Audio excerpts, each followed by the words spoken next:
Self-determination was championed by Nasser faction in 1992 in Abuja 1 and Abuja 2.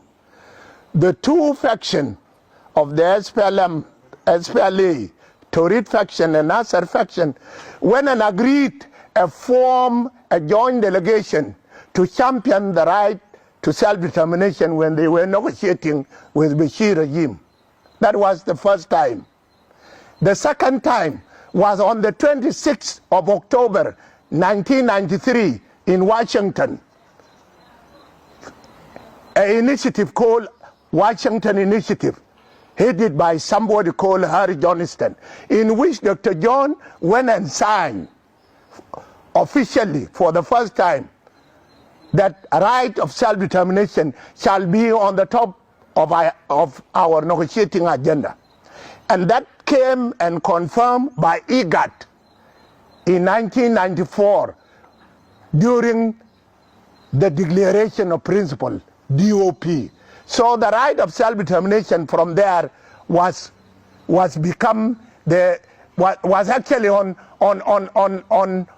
our reach. It was going out to international community and to people of South Sudan. And to confirm this, for the first time in history, Khartoum admit in Khartoum Peace Agreement in 1997 to put the right to self-determination into their constitution.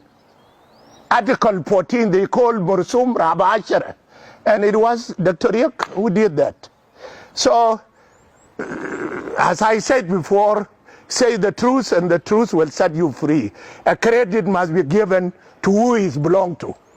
So Dr. Riek has been a champion for the right of self-determination, even though it has been in the mind of the people. The person who came and accelerated and expedited and made people to be aware of the right of self-determination was Dr. Riek.